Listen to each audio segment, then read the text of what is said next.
Holidays-nale, adu namma GT Holidays da.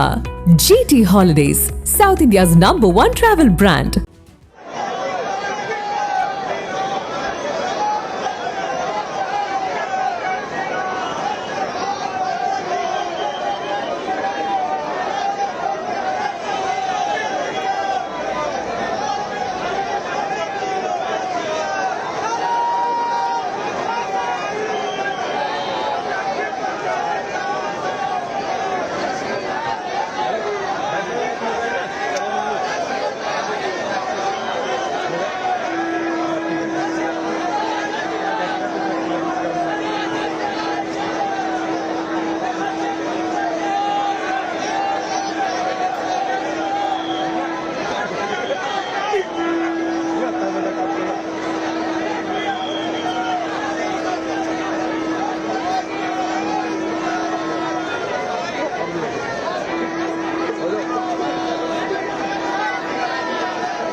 பாஜக தேசிய செயல் தலைவராக நியமிக்கப்பட்ட நிதின் நபீன் பதவியேற்க வருகை தந்துள்ள நிலையில் அவருக்கு உற்சாக வரவேற்பு அளிக்கப்பட்டு வருகிறது.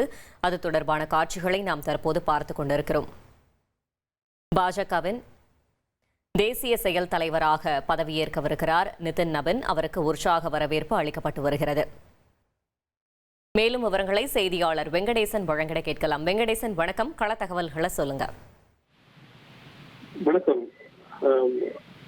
உலகிலேயே மிகப்பெரிய அரசியல் கட்சியாக கருதப்படும் பார்க்கப்படும் பாஜகவின் புதிய தேசிய செயல் தலைவராக நிதின் நவீனை நியமித்து அக்கட்சியின் தலைவர் ஜே.பி. நட்டா நேற்று உத்தரவிட்டார். இந்த உத்தரவுக்கு அக்கட்சியின் நாடாளுமன்ற குழு ஒப்புதல் அளிக்கதை தொடர்ந்து அவர் கட்சியின் புதிய தேசிய தலைவராக நியமனம் செய்யப்பட்டார்.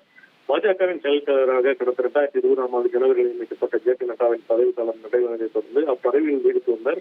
இருப்பினும் அடுத்த செயல் தலைவராக யாரை நியமிப்பது என்ற விவாதம் தொடர்ந்து தீவிரமாக நடைபெற்று வந்த நிலையில் நிதின் நவீன் அக்கட்சியின் செயல் தலைவராக நேற்று மாலை நியமிக்கப்பட்டார். இதன் தொடர்பாக முதன்முறையாக பொறுப்பேற்க அக்கட்சியின் தலைமையகத்துக்கு வெளியில் உள்ள தேசிய தலைமையகத்துக்கு வந்த அவரை மூத்த தலைவர்கள், குறிப்பாக மத்திய உள்துறை அமைச்சர் தொடங்கி முன்னணி தலைவர்களும் மத்திய அமைச்சர்களும் அவரை வரவேற்று தற்போது தலைமையகத்திற்கு உள்ளே அழைத்துச் சென்றுள்ளனர். அவர்களுக்கு உற்சாகமான வரவேற்பை மலர் தூவி அவரை வரவேற்கும் காட்சியை நம்மால் பார்க்க முடிகிறது. இந்நிலையில்தான் அவர் இந்த தலைமையகத்திற்கு வந்து முறைப்படி பதவியேற்றார்.